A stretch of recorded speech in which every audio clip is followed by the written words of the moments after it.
Bismillah, nabda insya-Allah.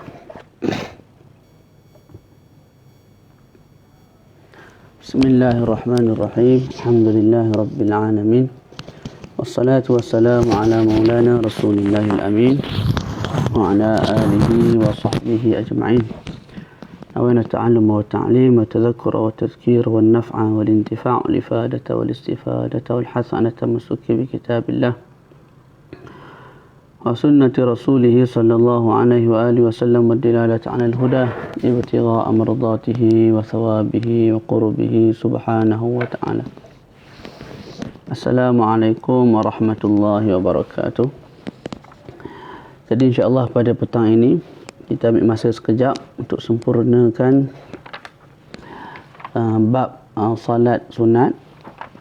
Kemudian kita berhenti dan kita akan buat video lain, rakaman lain untuk solat sunat hari raya, solat sunat minta hujan, juga solat sunat gerhana bulan dan juga matahari insya-Allah.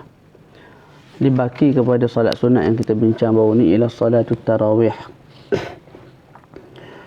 يدخل وقتها بفعل الإنشاء ويخرج بطلوع الفجر في ليالي رمضان وأقلها ركعتان وأكثرها 20 ركعة ولا بد أن يسلم فيها من كل ركعتين. Jadi salat sunat yang seterusnya ialah salat sunat tarawih. Masuk waktu salat sunat tarawih ialah selepas mana seseorang tu mengerjakan salat isyak. Selepas seseorang itu mengerjakan salat isyak. Jadi semata-mata masuk waktu isyak, belum masuk lagi waktu tarawih. Bila masuk waktu tarawih? Bila kita dah buat isyak dan isyak tu sah. Kalau isyak yang kita buat tu batal, belum masuk lagi waktu tarawih. Kena salat balik isyak, pastikan isyak tu sah, barulah kita apa? Boleh salat tarawih. Wa yakhruju bi tul'il fajri fi layali Ramadan. Keluar waktu dengan terbitnya fajar. Terbit fajar maknanya masuk subuh lah. Jadi kalau kita tak sembahyang selepas isyak, tak, kemudian kita bangun daripada tidur pukul 3 pagi, pukul 4 pagi, masih boleh untuk kita solat tarawih kerana masih dalam waktunya. Okey, wa aqalluha, sekurang-kurang tarawih 2 rakaat. Tu. Jadi kalau kita buat 2 rakaat dapat pahala tarawih 2 rakaat. Buat 4 dapat 4. Buat 6 dapat 6. Buat 8, yang kebiasaannya orang buat 8, dapat pahala tarawih juga, cuma 8 rakaat lah. Tak, wa aktsaruha 20 rakaat. Yang paling banyak 20 rakaat. Faham tu? Naam. Okey, ada sebahagian pandangan menyebut tarawih ni 20 rakaat. Jadi kalau kita buat 2 rakaat, 4 rakaat, 6 rakaat, 8 rakaat, tak dapat pahala tarawih, dia dapat pahala qiyamul lail gitu. Tu. Itu satu pandangan yang lain lah. Tapi kita baca kitab ni, Syekh sebut apa? Sekurang-kurangnya 2 rakaat, paling banyak 20 rakaat. Wala budda an yusallima fiha min kulli raka'atain. Solat tarawih mesti kita bagi salam setiap daripada 2 rakaat. Habis 2 rakaat bagi salam, habis 2 rakaat bagi salam, habis 2 rakaat bagi salam. Tak boleh kita buat 4 rakaat dengan 1 salam, tak sah. Tu. Boleh. Sebab apa begitu? Sebab solat tarawih ni dia lebih kurang ataupun dia sama dengan solat fardu. Solat fardu sama pada sudut apa? Sama pada sudut tuntutan jemaah. Solat fardu 5 waktu dituntut berjemaah. Contoh Zuhur dituntut berjemaah. Zuhur 4 rakaat. Tak. Lepas 4 rakaat kita bagi salam. Subuh 2 rakaat, lepas 2 rakaat kita bagi salam. Tak boleh ubah. Tak boleh subuh buat 4. Isyak kita buat 6. Maghrib kita buat 4, tak boleh. Tak boleh ubah daripada asal. Jadi disebabkan tarawih ni serupa dengan solat fardu pada sudut tuntutan jemaah, maka tarawih juga tak boleh kita ubah. Ubah apa? Tak boleh kita ubah. Tak boleh kita ubah dengan apa yang warid daripada Nabi. Jadi Nabi buat 2, kita pun buat 2. Begitu. Okey, Nabi buat 2 bagi salam, kita pun buat 2 bagi salam. Okey, yang keempat, an-naflul mutlaq. Salat sunat mutlaq. Mutlaq ni maknanya terlepas. Terlepas daripada apa? Terlepas daripada sebab, juga terlepas daripada waktu. Dan bila-bila masa kita nak salat, kita boleh salat 2 rakaat, 2 rakaat. melainkan pada waktu haram lah. Kalau waktu haram tak boleh kita solat ni, tak sah. Berapa rakaat solat sunat mutlak? La hasra lahu, tidak ada tidak terbilang banyaknya. 1 rakaat, 200 rakaat boleh buat, tidak ada masalah.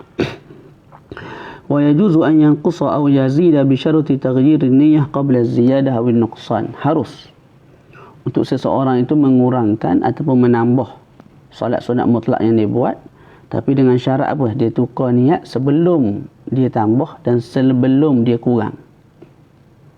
Gitu. Kat bawah tu dia sebut wa suratu an yanwiya 10 raka'atin thumma arada an yanqusa fa yajuzu bi syarti an yanwiya qabla an yashra' fi an-nuqsan. Contohlah saya niat 10 rakaat. Allahu akbar, sahaja aku sembahyang sunat 10 rakaat. Tengah-tengah sembahyang tu nak kurang jadi 8. Tengah-tengah sembahyang nak kurangkan jadilah 8. Boleh tak? Boleh. Tapi dengan syarat apa? Dengan syarat saya niat nak kurangkan tu pada rakaat sebelum 8. Pada rakaat ke-7 tu ada niat nak kurangkan. Maka tidak ada masalah. Tapi kalau kita dah buat rakaat ke-8, barulah niat nak kurangkan 10 jadi 8, tak boleh dah. Jadi sebelum kita buat pengurangan yang kita nak tu, daripada 10 jadi 8, sebelum kita buat yang ke-8 tu, kita dah niat dah. Sembahyang kita ni daripada 10 kita nak kurangkan jadilah 8.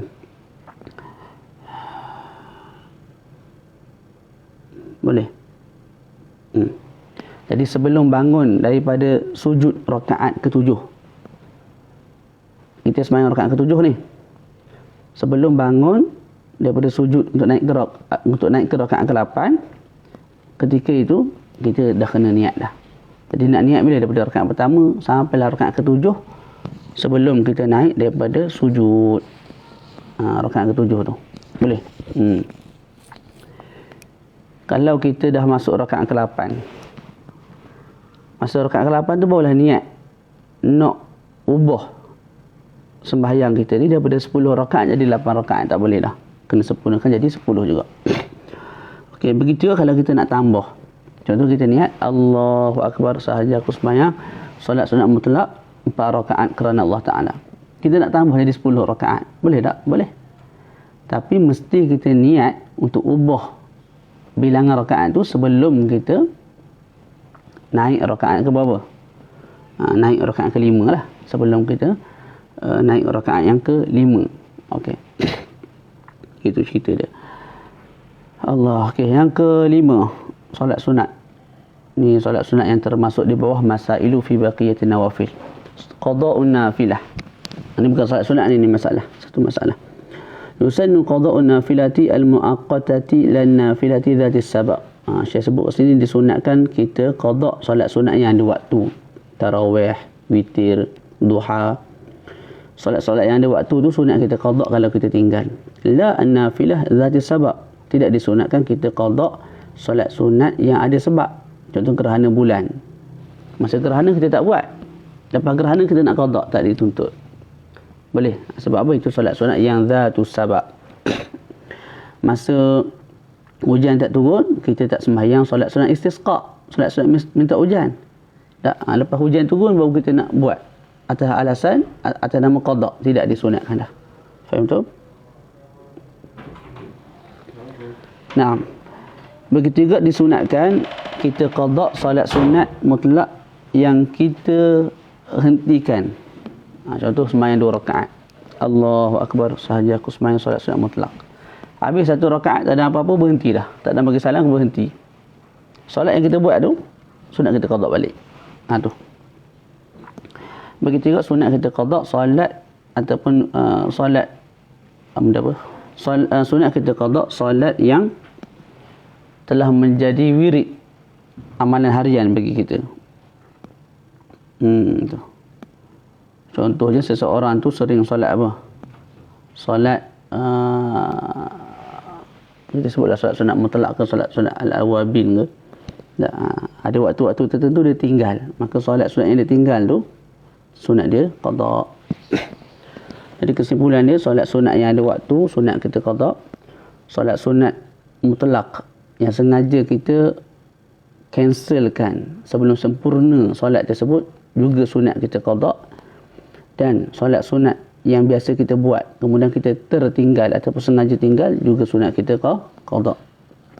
Solat sunat yang bersebab tidak disunatkan kita qada gitu.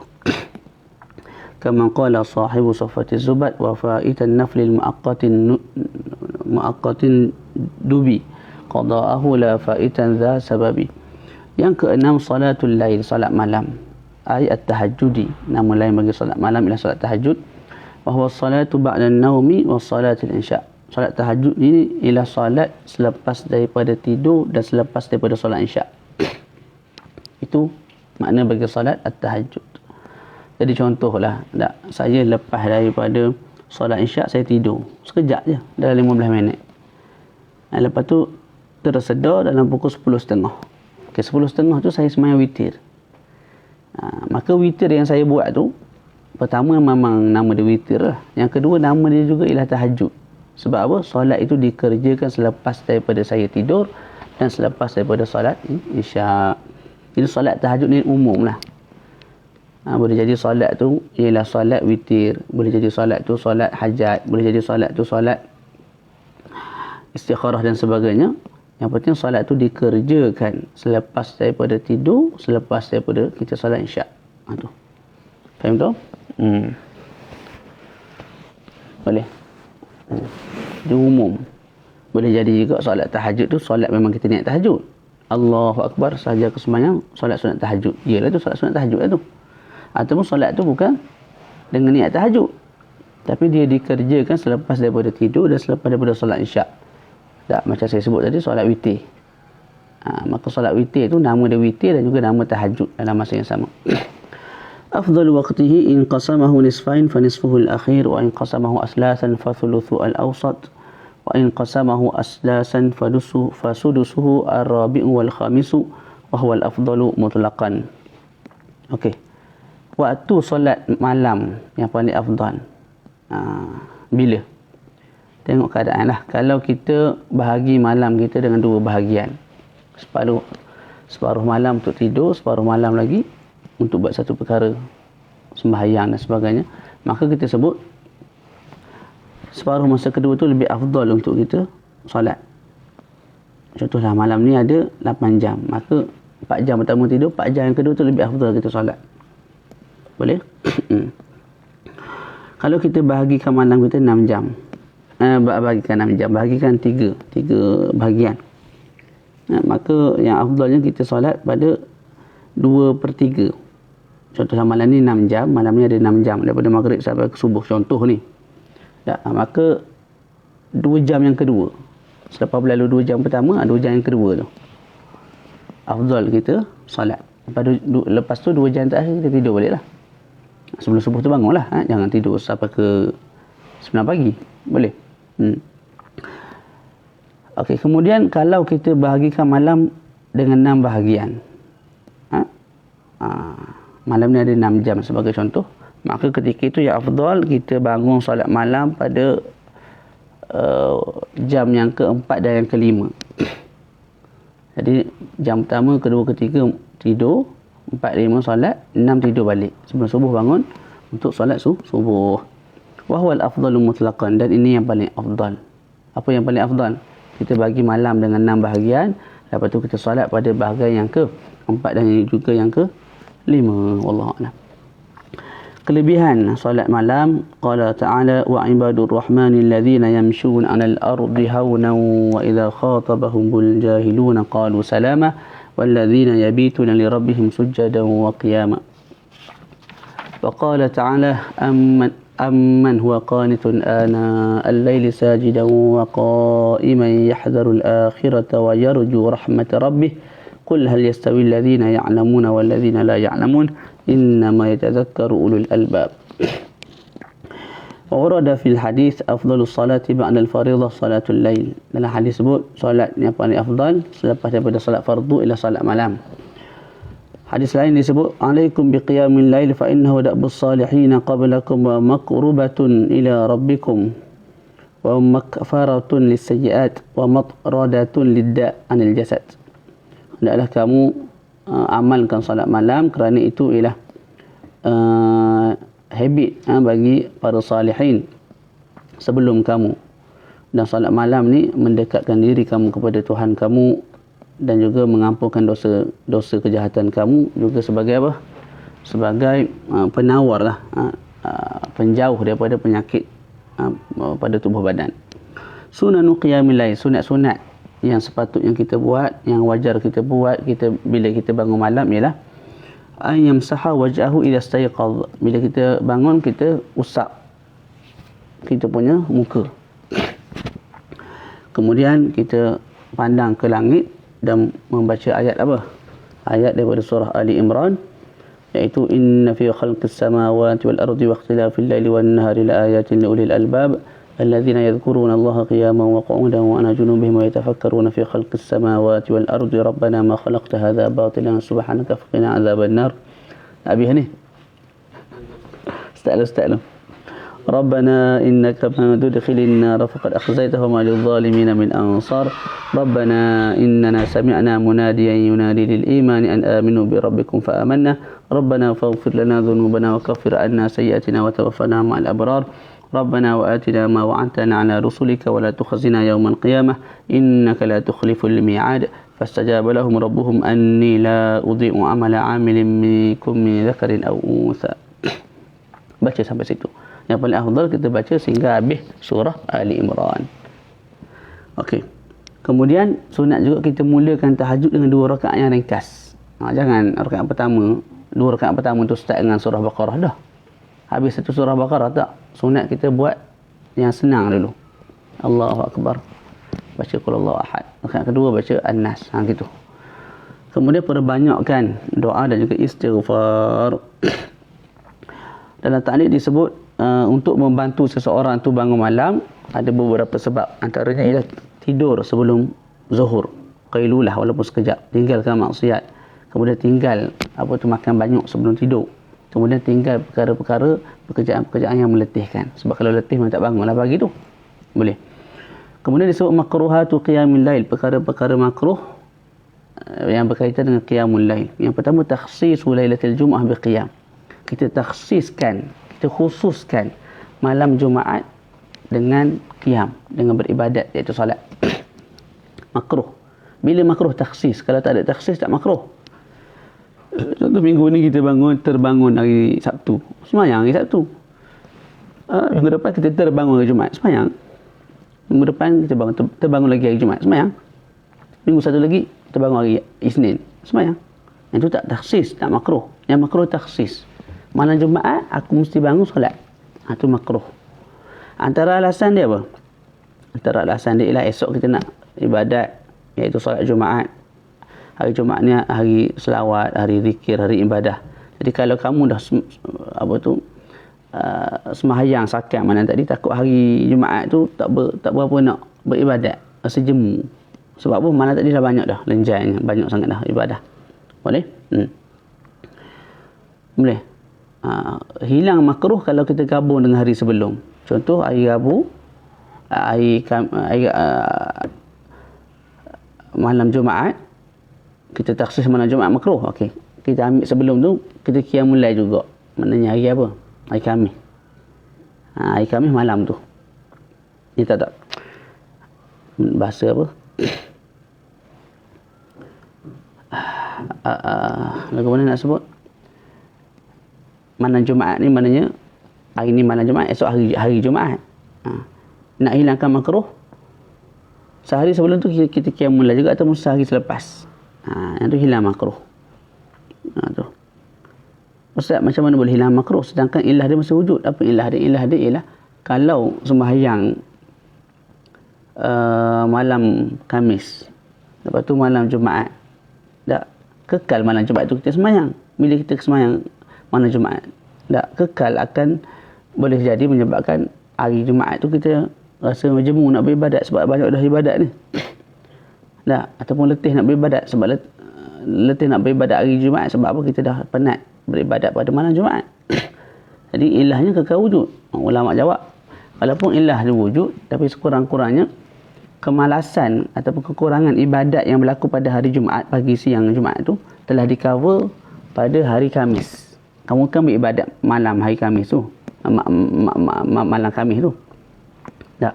Maka hari tu dah beribadat, maka dia boleh cover. Bila ibadat dapat pahala dan sebagainya, maka pahala tu boleh cover dah kekurangan yang berlaku pada siang hari Jumaat. Gitu. Wa qiyamul laili kullihi wa daiman.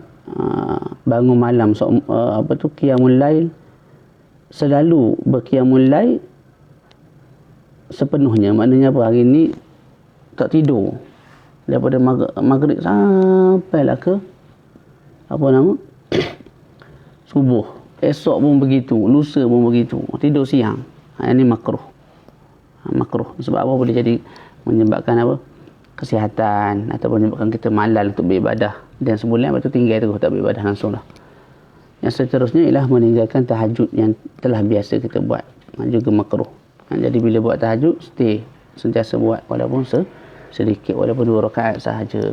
Sebab bila kita dah sentiasa buat, dia boleh tinggal makruh. Wallahu a'lam. Jadi insya-Allah lepas ni kita masuk bab solat hari raya. Wallahu a'lam. Assalamualaikum warahmatullahi wabarakatuh. Barakallahu fikum.